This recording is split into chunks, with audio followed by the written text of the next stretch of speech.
Money. I thought I'd break down for all of the listeners out there today, if you're thinking about being a homeowner, as a reminder, if this is the first time you've heard my show, my full-time job in my career is as a mortgage consultant. I just like to hang out here with all of you on the weekends to talk everything money. But there are a lot of people still that feel that you need a large down payment to get into a home. And I wanted to kind of go through the options that are available, because you don't. And it's been quite a while that you've needed a down payment for a home. There are a lot of grant programs available out there. So if you're listening today and you're thinking of getting into a home, but you just haven't saved enough for a down payment, take advantage of the interest rates right now. If you're a veteran, VA mortgages guaranteed by U.S. Department of Veteran Affairs was designated or is designated in allowing financing specifically for homeowners that are eligible as an American veteran, or if you're a surviving spouse that has not been remarried, you might be eligible for VA financing as well. That is an opportunity to get in zero down.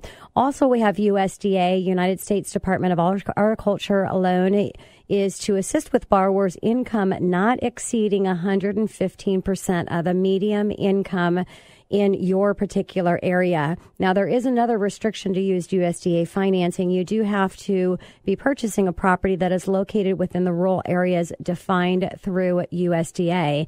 But if you're not a veteran, if you're not eligible for USDA financing, you might be eligible for a grant program. Now, I'm certified through the Washington State Housing Finance Commission. A lot of mortgage consultants in our local market are. They're a good source for down payment assistance, but there's other grants that are becoming available on the market as well. There are grants available that you do not have to pay back. Yes, that's true. You're going to get a down payment. They're going to give you the down payment to get into the home, and you do not have to pay it back. There's no interest, so you're not making any mortgage payment. And again, you're not paying it back. So most likely you're going to be utilizing 3.5% to 5% down payment for these grant programs, because that's what your minimum down payments are with other options, which I'll get to in just a second. But if you've got a $10,000 grant, when you sell your home, you're not paying it back and you're not making a payment on that. So it's a really, really great program. Now, on almost all of these grants, there are income restrictions. So if you make too much money, you're not going to be able to qualify for the program. But I will say one of the grants that is local in any area here in Washington State, any city, any county in Washington State, there's one income restriction for this particular program. So I thought I would mention it because it's easy. It's $97,000 a year. So if you're listening right now and you make less than $97,000 a year, you can qualify for this grant that you don't have to pay back. There's no interest, which means there's no mortgage payment. Now, if for any reason that you have more than one person in your household, maybe you have a spouse or a significant other, if you can, and that additional income takes you over the maximum income restriction, if you leave your spouse or significant other off the loan, their income would not be included in the income restriction for this one particular program that I'm talking about. There's a lot of different guidelines and programs out there, but I'm trying to give you one that's going to accommodate to a lot of you that might be listening to my show today. So in order to do that strategy, just so you know, the one that's on the loan has to be able to qualify with their income only. You can't utilize the spouse or other income that is there if they're not going to be on the loan.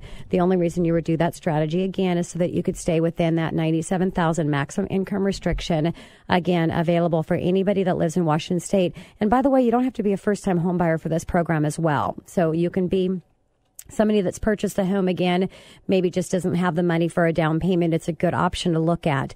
Now, getting into your standard programs outside of just the zero down loans, most of you have heard of conventional financing, which is a type of mortgage. Underlying terms and conditions need to meet the criteria for Fannie Mae and Freddie Mac, which sets up the guidelines in the secondary market.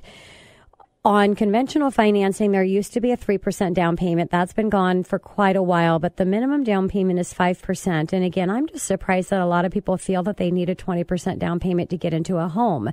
Now, when asking further questions to my clients that ask if they need a 20% down payment, I'm thinking maybe you might be thinking that because of private mortgage insurance. Well, you can do less than 20% down payment and not have to pay private mortgage insurance, or at least on a monthly basis.